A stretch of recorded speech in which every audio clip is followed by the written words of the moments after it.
Beras adalah komoditas pangan utama yang banyak dikonsumsi masyarakat Indonesia, termasuk oleh Resistri Fasista Restu Pinasti dan keluarga.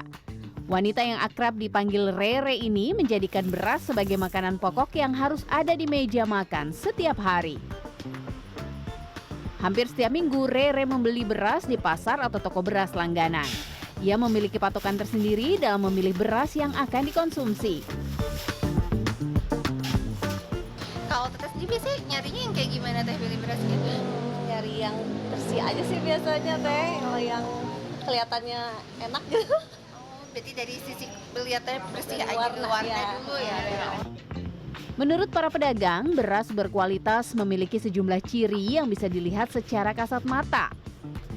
Meski ada beragam jenis beras, secara umum ciri kualitas hampir sama antara satu jenis dan lainnya.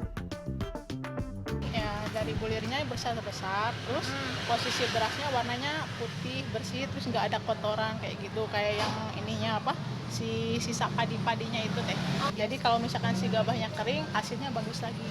Bagus lagi. Iya, kalau misalkan si gabahnya kering, terus bisa ngaruh ke tahan lamanya juga. Oh, kalau lebih kering berarti lebih tahan lama. Kalau misalkan si gabahnya basah, jadi si berasnya kalau nggak tahan lama, jadi mudah berubah warna. Selain pemilihan beras, hal lain yang perlu diperhatikan adalah penyimpanan beras. Rere biasanya menyimpan beras di wadah khusus dan ditutup secara rapat. Sebelum dimasak, beras akan dicuci terlebih dahulu dengan air mengalir hingga terlihat bersih. Teh, ini kalau boleh diceritain nih kalau misalnya cara menyimpan berasnya kalau di rumah tuh seperti apa sih biar misalnya tahan lama terus nggak kutuan gitu?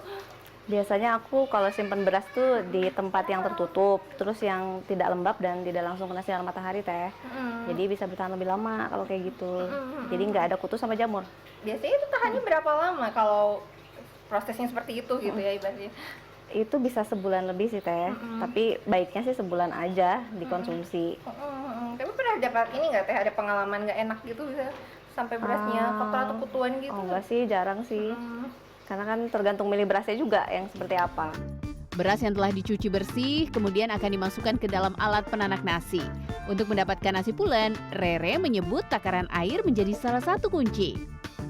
Pilih Kalau buat pulen tuh lebih ke kadar air yang Iya, digunakan betul. ya. Semakin banyak semakin pulen gitu. bulan, iya. Oh, gitu. Kalau perak dikit. Kalau pernah lebih sedikit. Berarti kalau masak nasi itu ada takaran khusus atau gimana Teh ya Toh ya? Ada pakai buku jari caranya. Kita ukur dulu pakai buku jari seperti ini. Nanti kalau misalnya mau lebih pulen, airnya akan lebih banyak dari buku jari kita.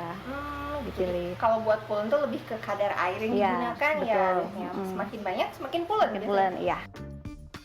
Proses menanak nasi biasanya memakan waktu sekitar 30 menit.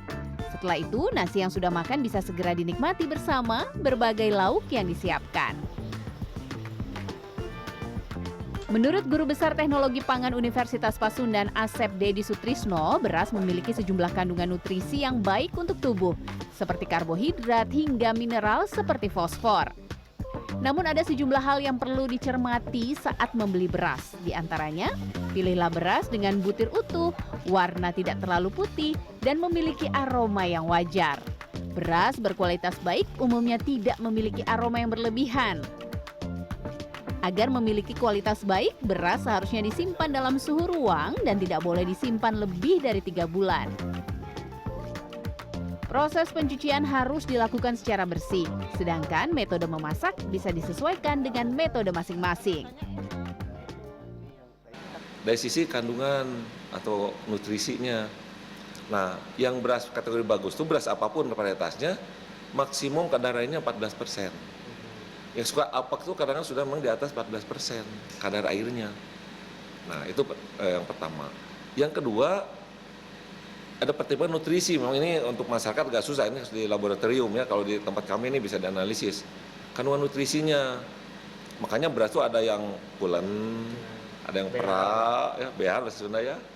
Ada juga yang lonjong, ada yang sedang, ada yang bulir, nah itu macam-macam gitu ya. Tapi dari sisi fisik itu tidak jadi masalah. Yang penting memang kategori tadi sesuai dengan SNI tadi minimal kan, kalau SNI syarat minimal ya. Nah kan tadi ada nutrisinya, kandungan proteinnya ada, memang tidak besar tapi lumayan lah antara 4-5%. banyak karbohidratnya juga, ada mineralnya atau unsur mikronya, vitaminnya juga, vitamin B1, B3 atau B2, ada niasinnya juga tuh B kompleks ya, itu kan manfaat buat tubuh kita kalau kita makan. Dan juga ada mineral, seperti misalkan ada magnesium, fosfornya juga, kaliumnya gitu ya. Itu kan zat besi malahan ada, nah itu ada untuk kesehatan kita gitu ya. Bisa wajar-wajar saja.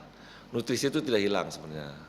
Kena panas kebetulan ini rada tahan panas. Misalnya ada protein ada, tidak masalah kena panas juga. Karbohidrat juga pati namanya ya itu atau stat itu tidak berubah juga. Cuma dari nutrisi mikro seperti vitamin ya, ada mineral juga.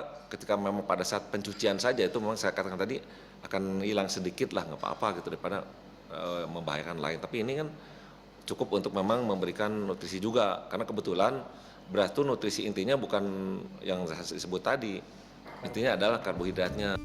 Asep menambahkan, meski memiliki nutrisi yang hampir sama, namun beberapa varian beras bisa memiliki kandungan gizi yang lebih tinggi dari yang lain. Seperti beras merah yang memiliki kadar serat dan zat besi lebih tinggi dibandingkan beras putih. Tim Liputan CNN Indonesia, Bandung, Jawa Barat.